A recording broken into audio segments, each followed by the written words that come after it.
Hai guys, balik lagi sama saya Neri. Di video kali ini, saya mau melanjutkan pembahasan mengenai analisis regresi dan korelasi, khususnya untuk kasus yang berganda. Nah, buat kalian yang belum nonton video saya sebelumnya tentang analisis regresi dan korelasi yang sederhana, silakan kalian klik link di bawah ini. Oke, pertama saya mau menjelaskan apa sih bedanya yang sederhana dengan yang berganda. Jadi bedanya gini, kalau sederhana itu terdiri dari satu variabel terikat dan satu variabel bebas.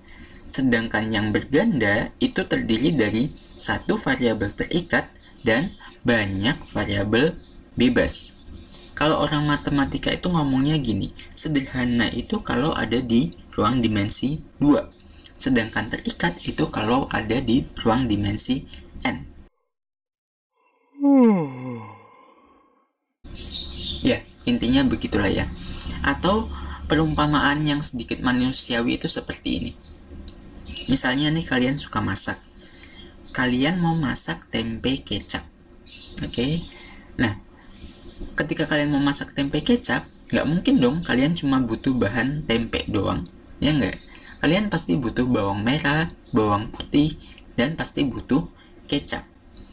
Nah, di kasus tempe kecap ini, variabel bebasnya itu adalah bawang merah, bawang putih, kecap, dan otomatis tempe. Sedangkan variabel terikatnya adalah tempe kecap. Nah, itu contoh yang sedikit manusiawi. Tanpa basa-basi lagi, mari kita lihat langsung saja gimana pengolahan data menggunakan SPSS dan bagaimana interpretasi output SPSS untuk kasus analisis regresi dan korelasi yang berganda. Nah, di sini saya sudah membuka aplikasi SPSS. Tampilan awalnya seperti ini. Untuk datanya, saya sudah menyiapkan datanya di file yang berjudul analisis regresi dan korelasi berganda. Jadi saya tinggal pilih ini dan saya klik open. Oke, ini dia datanya. Contoh kasusnya seperti ini. Misalnya, manajer suatu restoran ingin melihat faktor-faktor apa saja yang mempengaruhi keuntungan yang diperoleh restoran yang ia pimpin. Nah, ia ingin melihat dari segi modal yang ia keluarkan untuk membeli bahan baku dan gaji yang diberikan untuk para kokinya. Untuk tujuan tersebut, ia mengumpulkan data restoran tersebut selama 6 bulan terakhir dan diperoleh data seperti ini. Oke. Nah, untuk menganalisis data ini menggunakan SPSS, pertama kita pilih Analyze, kita pilih Correlate. Pertama kita pilih Bivariate terlebih dahulu. Nah, di jendela Bivariate Correlations, kita inputkan semua variabelnya. Bahan baku kita inputkan, gaji kita inputkan, dan laba kita inputkan. Lalu kita pilih OK. Nah, ini output SPSS dari fungsi yang telah kita jalankan tadi, yaitu correlation bivariate. Nah, selanjutnya kita minimize terlebih dahulu. Kita lakukan analisis yang lain. Kita klik Analyze, Correlate, dan kita pilih Partial. Ini akan menghitung korelasi parsialnya. Nah, kita hitung satu persatu dulu. Pertama, kita inputkan bahan baku sebagai variabel kontrolnya. Nanti kita akan melihat interpretasinya seperti apa. Gaji dan laba kita inputkan di variabel. Lalu kita klik OK. Nah, ini output partial correlation di mana bahan baku sebagai variabel kontrolnya. Sekarang kita minimize, kita lakukan yang lain. Analyze, correlate, partial. Kita keluarkan dulu semuanya. Lalu kita klik gaji sebagai variabel kontrolnya. Bahan baku dan laba sebagai variabel yang akan kita lihat korelasinya. kita klik OK. Nah, ini partial correlation di mana gaji sebagai variabel kontrol. Kita minimize lagi, analyze, correlate, partial. Kita keluarkan semuanya. Lalu kita inputkan laba sebagai variabel kontrol. Kita klik OK. Nah, ini partial correlation di mana laba sebagai variabel kontrolnya gitu. Nah, setelah semuanya secara bergantian sebagai variabel kontrol, selanjutnya kita akan melihat regresinya. Kita klik analyze, kita klik regression. Nah, di sini karena kita belajar yang linear regression, kita klik yang linear. Oke. Dalam kasus restoran tadi, si manajer ingin melihat keuntungan, ya kan? Nah, berarti keuntungan laba di sini adalah sebagai variabel terikatnya. Kita klik sebagai variabel dependent. Bahan baku dan gaji sebagai variabel independent. Lalu kita pilih statistics, kita pilih interval kepercayaannya, dan kita klik continue. Lalu kita klik OK.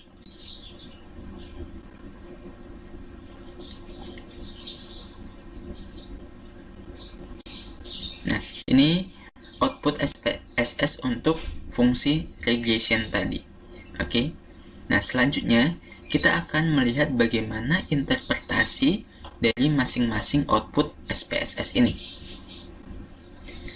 Oke, sekarang kita akan melihat interpretasi dari output correlations. Nah, di output correlations ini hanya menyatakan hubungan atau korelasi antara dua buah variabel. Oke. Nah, di kasus kita memiliki 3 buah variabel. Yaitu bahan baku, gaji, dan laba. Nah, contoh di sini. Di kolom bahan baku dengan gaji, kita lihat bahwa percent correlation-nya adalah 0,189. Pertanyaannya, variabel laba dikemanakan? Nah, untuk output dari tabel correlations ini, variabel yang lain itu dinyatakan tidak ada. Oke. Jadi, dalam kasus bahan baku dengan gaji, kita tidak memperhitungkan laba sama sekali. Nah, artinya apa? Oke, sekarang kita akan melihat artinya. Pertama, untuk bahan baku dengan gaji. Oke. Di sini kita peroleh percent correlation-nya atau lambang matematikanya R. R-nya sama dengan 0,189. Nah, ini artinya apa? Artinya korelasi antara bahan baku dengan gaji adalah positif dan ya tidak terlalu kuat. Kalau boleh ditambahkan, tidak terlalu kuat. Kenapa tidak terlalu kuat? Karena 0,189 ini masih jauh dari 0,5. Tapi dengan catatan di sini bahwa laba dengan catatan kita tidak memperhitungkan laba atau laba dianggap tidak ada. Gitu. Nah, kita lihat satu contoh lagi. Misalnya sekarang gaji dengan laba.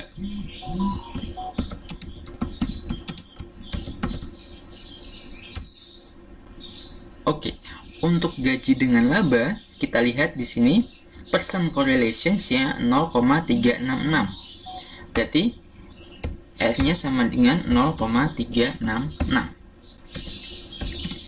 Artinya apa?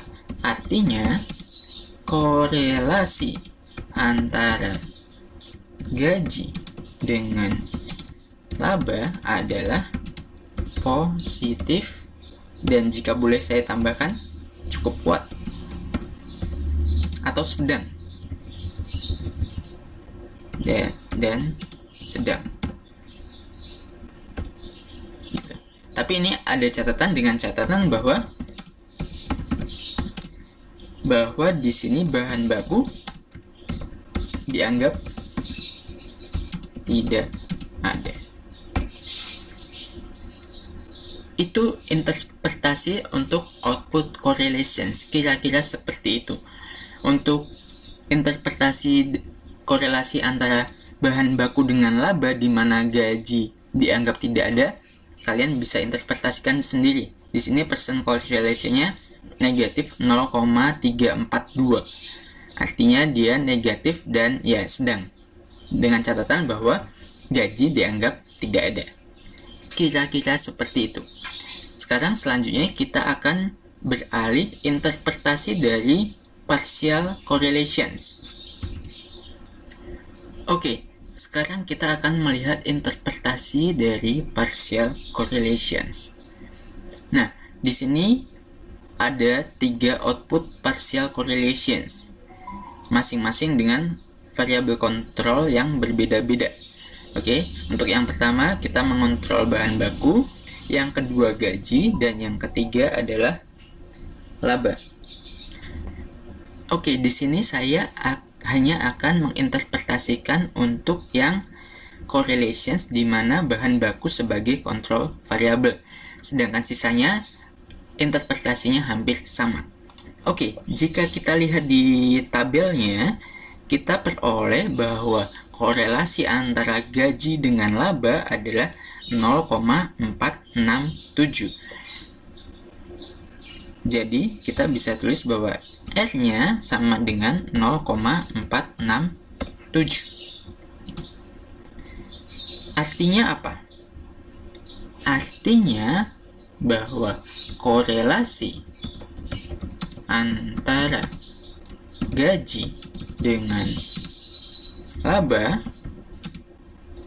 adalah kuat dan positif, dengan catatan di mana bahan baku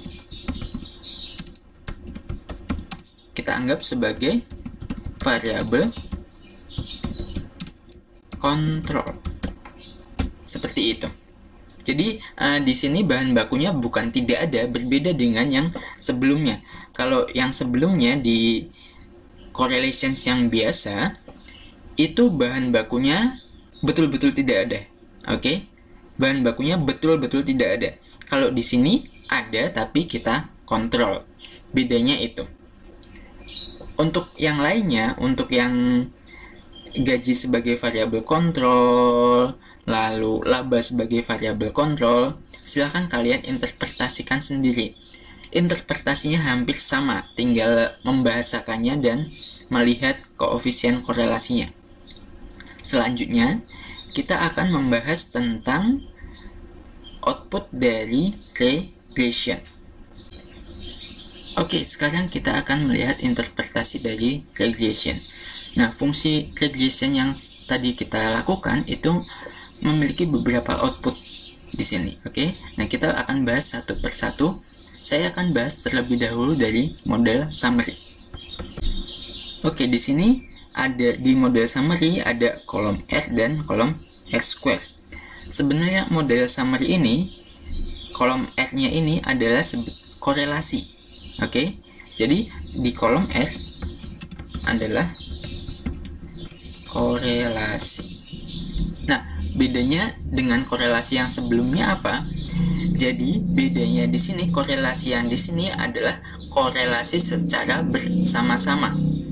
Kalau tadi di correlations yang di sini kita menghilangkan salah satu variabel, oke? Sedangkan di sini kita mengontrol salah satu variabel. Sedangkan untuk yang di sini kita hitung semuanya secara bersama-sama. Jadi untuk kolom R adalah korelasi, berarti di sini kita peroleh R-nya sama dengan 0,556. Artinya apa? Artinya adalah korelasi. Oke. Nah, di sini korelasinya bagaimana? Korelasi bersama-sama antara gaji dengan bahan baku terhadap laba. Jadi artinya korelasi antara gaji dan bahan baku terhadap laba adalah positif dan kuat. Seperti itu. Korelasi di model summary ini biasanya juga disebut sebagai korelasi berganda gitu, atau biasa disebut korelasi berganda. Jadi jika kalian ditanya gimana korelasi berganda antara laba dengan gaji dan bahan baku, berarti kalian lihatnya di model summary, bukan di tabel correlations atau partial correlations. Intinya seperti itu. Lalu sekarang kita akan melihat di kolom R-square. Kolom R-square ini menyatakan koefisien determinasi. Kita peroleh di sini 0,309, berarti koefisien determinasinya adalah 0,309. Atau jika kita tulis dalam bentuk persentase, kita bisa tulis sebagai 30,9%. Nah, koefisien determinasi ini artinya apa? Koefisien determinasi ini menyatakan seberapa besar atau persentase gaji dengan bahan baku dalam laba. Contohnya sederhananya seperti ini. Dalam kasus tempe kecap yang tadi, koefisien determinasi ini menyatakan seberapa besar sih bawang merah dengan bawang putih dalam bahan-bahan tempe kecap yang akan kita buat. Kira-kira seperti itu.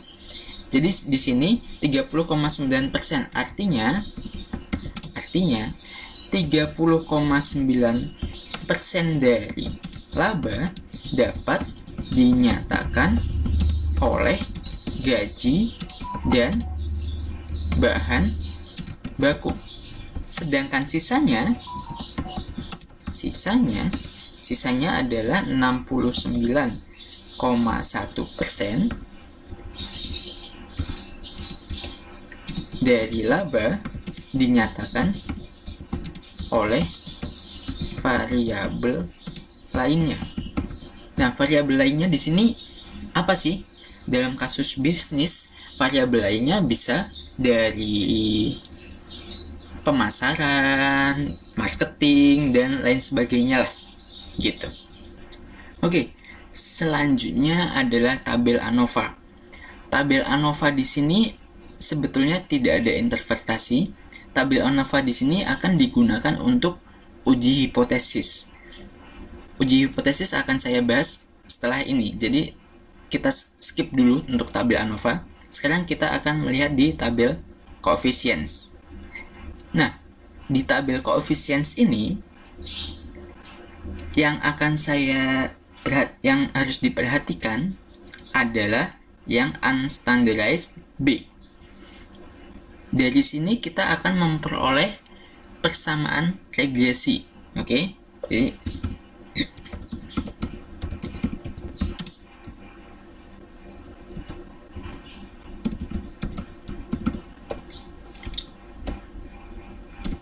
kita lihat di sini. Di sini adalah unstandardized B untuk yang konstannya 88831,708, bahan baku negatif 159,534, gaji 167,226. Jadi, ini intinya gini, jika kalian diminta untuk menentukan persamaan regresinya, dalam hal ini persamaan regresi berganda, ini adalah koefisien-koefisiennya. Jadi kita tinggal tulis bentuk umum persamaan regresi yang berganda untuk di sini dua variabel bebas dan satu variabel terikat adalah Y sama dengan B0 ditambah B1 dikali X1 ditambah B2 dikali X2. Atau kita bisa tambahkan di sini suatu epsilon. Di sini errornya. Oke, di mana kita berikan keterangan di mana Y menyatakan laba karena di sini variabel terikat. X1 menyatakan misalnya bahan baku. Dan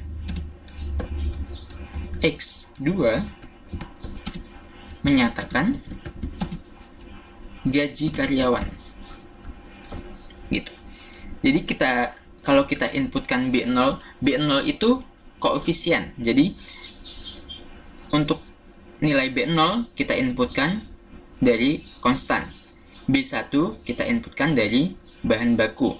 B2 kita inputkan dari gaji. Jadi kita peroleh persamaan regresinya adalah Y sama dengan 88831,708 ditambah negatif 159,534 dikali X1 ditambah 167,226 dikali X2. Dengan Y X1 X2 nya sudah saya terangkan di sini. Ini adalah persamaan regresinya. Oh, ada ditambah epsilon. Jika kalian ingin menambahkan epsilon di situ boleh. Jika tidak juga tidak apa-apa. Sekarang kita akan lihat artinya apa? Arti dari persamaan regresi ini. Artinya adalah seperti ini. Jika kita sama sekali tidak mengeluarkan modal untuk bahan baku dengan gaji, maka kita memperoleh laba sebesar 88 ini. Artinya seperti ini. Jika X1 dan X2 bernilai 0, maka kita dapat keuntungan diperoleh keuntungan 88831,708. Ya, kalau ini tidak ada satuannya ya, kalau boleh saya tambahkan satuan ya rupiah gitulah ya. Kira-kira seperti itu. Apakah artinya cuma seperti ini? Tidak, kita bisa eksplor banyak dari persamaan ini. Contoh yang lain seperti ini. Misalnya, saya tidak mengeluarkan modal untuk bahan baku. Artinya bahan baku bernilai 0. Oke? Jadi misalkan, arti yang lain, misalkan kita X1-nya 0. Kalau X1-nya 0, kita tidak mengeluarkan modal untuk bahan baku, tetapi kita menaikkan gaji karyawan sebanyak Rp1, maka kita akan mendapatkan keuntungan sebesar 167,226. Jadi di sini bisa saya tulis misalkan X1 sama dengan 0. Dan kita menaikkan gaji sebanyak Rp1. Gaji dalam hal ini X2 ya. Maka kita mendapatkan keuntungan akan diperoleh keuntungan sebanyak 167,226 gitu.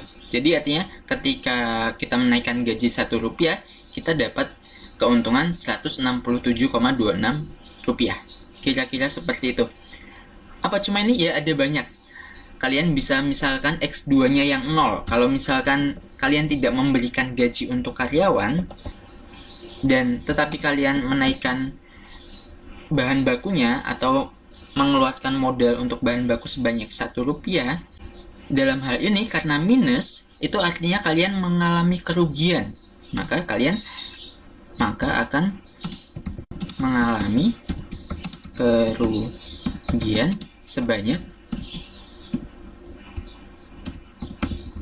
159,534 rupiah. Kira-kira seperti itu artinya. Oke. Untuk interpretasi dari angka-angkanya cukup sampai sini. Selanjutnya saya akan membahas tentang uji hipotesis. Oke, selanjutnya saya akan membahas tentang uji hipotesis.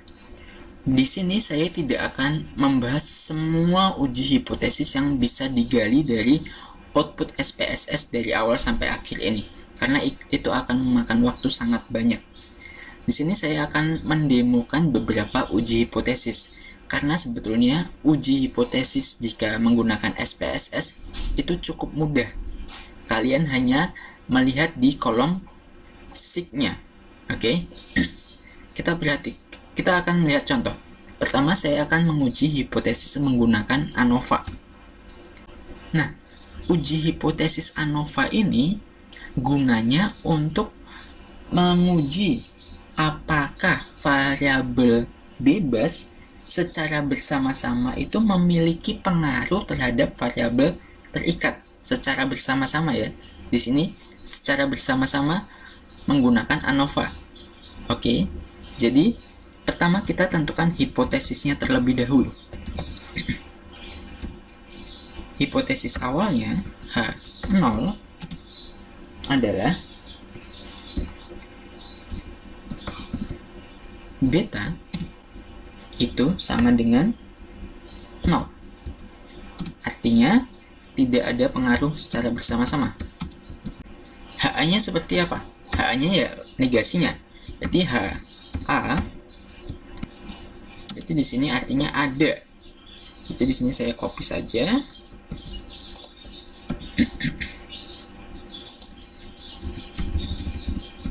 Nah, kira-kira seperti itu. Untuk menentukan hipotesis menggunakan uji ANOVA.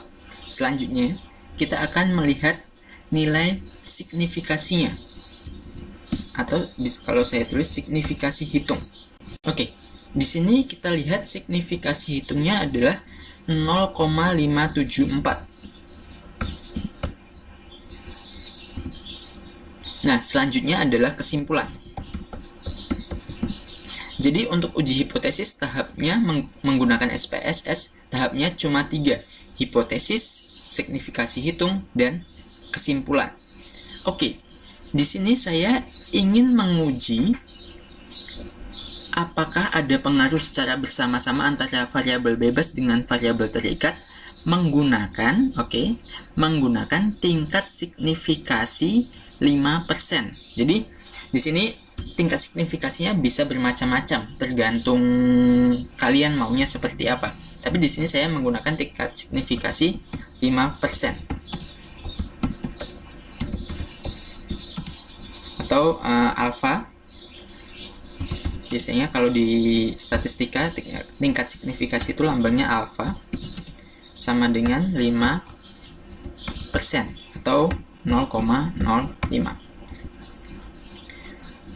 Nah, kita cukup membandingkan antara alfa dengan signifikasi hitung. Kuncinya seperti ini. Jika alfa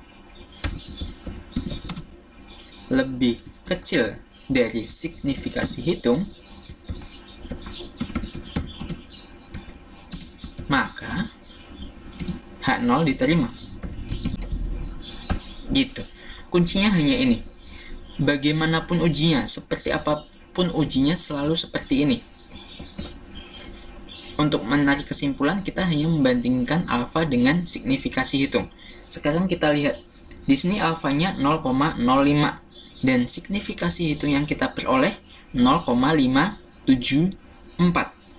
Berarti alfa lebih besar dari signifikasi hitung. Karena 0,05, alfa lebih kecil dari signifikasi hitung. Karena 0,05 kurang dari 0,574. Oke? Perhatikan bahwa 0,05 lebih kecil dari 0,574, sehingga H0 diterima. Artinya kita bisa mengatakan bahwa tidak ada pengaruh yang cukup signifikan antara variabel bebas dengan variabel terikat. Gitu. Kira-kira seperti itu. Ini uji hipotesis menggunakan ANOVA. Oke? Nah, uji yang lain apa? Misalnya saya mau menguji pengaruh juga. Jadi uji pengaruh itu ada dua, menggunakan ANOVA atau menggunakan uji T.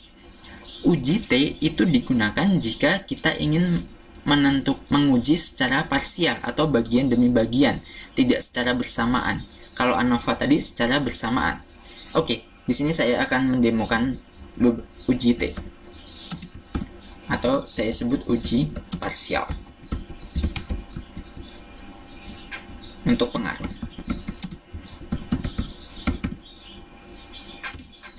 Oke, di sini saya mau menguji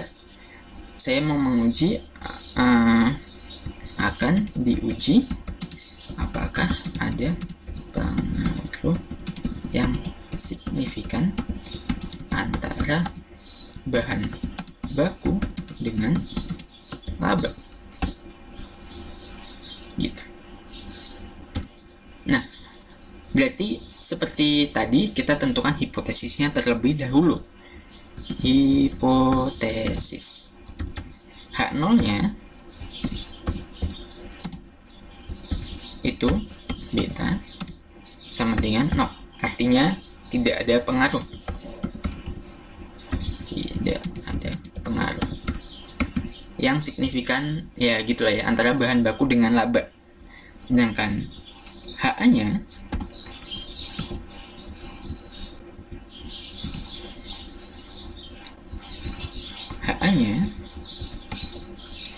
beta tidak sama dengan 0, yang artinya ada pengaruh. Begitu. Ini untuk hipotesisnya. Sekarang kita lihat signifikasi hitungnya. Nah, signifikasi hitungnya kita lihat di kolom sig.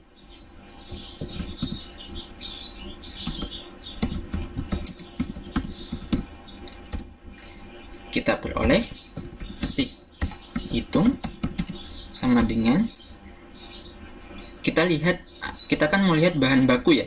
Jadi bahan baku sig hitungnya itu 0,447. Selanjutnya kita langsung tarik kesimpulan. Perhatikan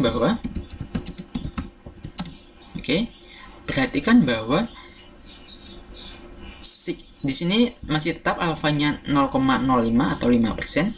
Jadi perhatikan bahwa 0,05 itu lebih kecil dari 0,447. Gitu ya. Artinya sehingga H0 diterima. Artinya apa? Artinya tidak ada pengaruh antara di sini bahan baku terhadap laba. Kira-kira seperti itu.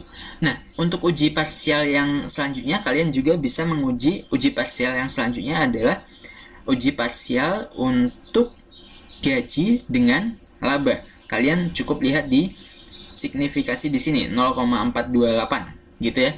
Langkah-langkahnya sama. Jadi di sini saya tidak akan mendemokan. Nah, selanjutnya saya akan menguji untuk hubungan, oke? Jadi kuncinya di sini gini. Kalau pengaruh, oke, kalau pengaruh itu kalian lihatnya di output regression, entah itu ANOVA atau coefficients. Lihat di sig-nya. Untuk hubungan, yang namanya hubungan berarti kalian lihat di correlations. Oke. Sekarang saya lihat di correlations. Contoh, saya mau menguji hubungan secara parsial.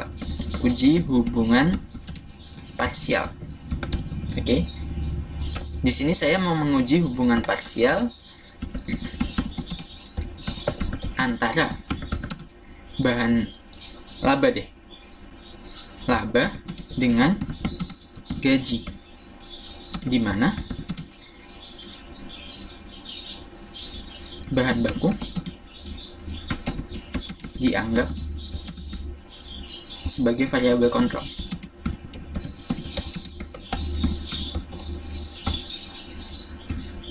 Oke, untuk uji hubungan berarti kalian lihat di correlations. Nah, correlations di sini kan ada macam-macam nih. Ada correlations yang biasa, ada yang partial correlations dan segala macam. Karena kita mau melihatnya hubungan parsial, jadi kita lihatnya yang partial correlations. Karena kita di sini bahan baku sebagai variabel kontrol, berarti kita lihat yang bahan baku sebagai variabel kontrol. Oke, jadi pertama kita tentukan H0-nya, hipotesisnya dulu. H0 itu rho sama dengan 0. Ini artinya tidak ada hubungan antara laba dengan gaji di mana bahan baku sebagai variabel kontrol. Gitu. Ini H0-nya. Untuk H-nya ya hampir mirip saja, tinggal diganti ada HA rho tidak sama dengan 0, berarti ada hubungan. Nah, selanjutnya kita lihat signifikasi hitungnya.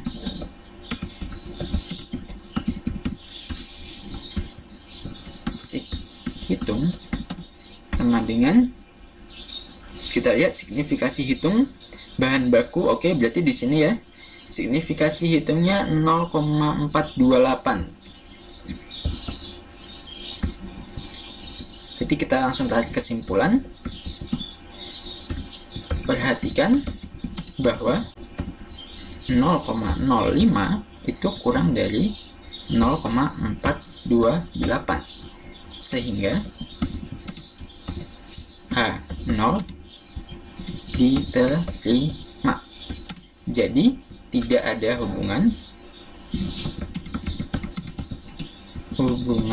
yang signifikan antara, di sini saya copy aja,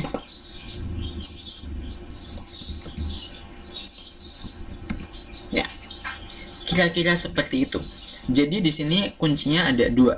Kalau kalian mau menguji pengaruh, kalian lihat di output regression. Oke. Kalau kalian mau menguji hubungan, kalian lihat di correlations. Tinggal kalian sesuaikan.